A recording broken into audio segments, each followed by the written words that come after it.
Bonjour, bienvenue sur notre site de restauration nommé NameFood. Pour un utilisateur existant, il ne fera que appuyer sur ce bouton et il se connectera. Pour un nouvel utilisateur, nous lui demanderons ses coordonnées. Donc, nous allons faire notre test avec un utilisateur existant déjà. Donc, nous allons sélectionner l'utilisateur existant et automatiquement nous voyons bien là que l'utilisateur existant a accès à toutes les fonctionnalités de ce logiciel, c'est-à-dire qu'il peut passer une commande pour des repas ou une commande pour des ingrédients de cuisine. Nous allons aller dans l'onglet commande repas. Dans l'onglet commande repas, nous constatons que l'utilisateur a une panoplie de choix devant lui.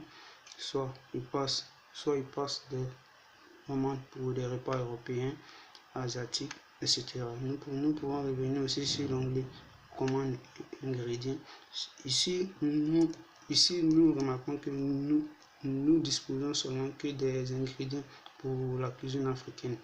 Donc, l'utilisateur a le choix de passer ses commandes.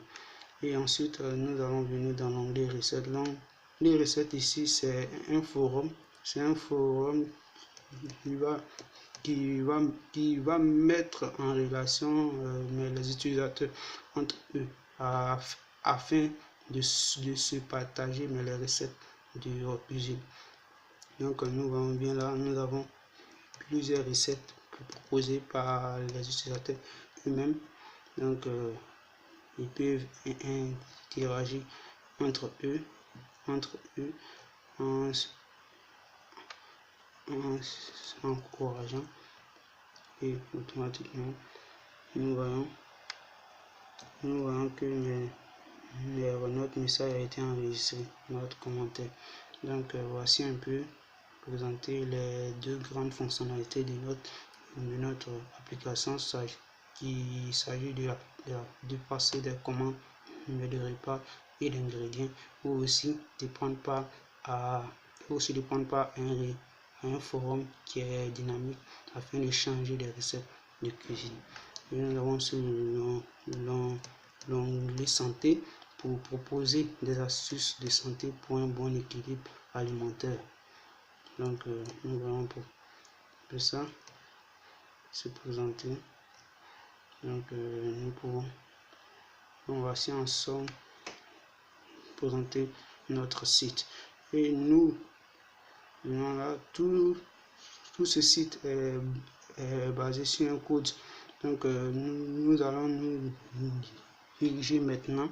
Nous allons nous diriger maintenant dans la partie front-end de notre site.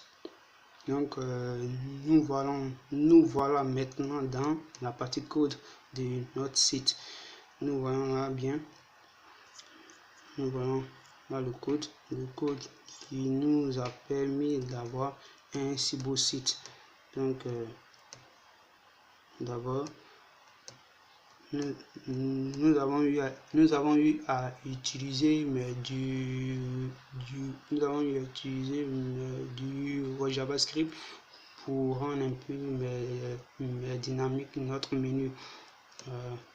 Comme vous l'avez constaté, nous avons utilisé du Java pour rendre notre menu dynamique. Et ensuite, tout ça, c'est le code du Java qui nous a permis de rendre nos sites dynamiques. Donc, nous allons la présenter. Donc, nous allons aller dans notre base de données. Nous allons présenter notre base de données. Nous disposons d'une base de données de 10 tables. 10 tables. Une base de données de 10 tables qui sont bien mentionnées là, ou bien constatées. Les 10 tables. Et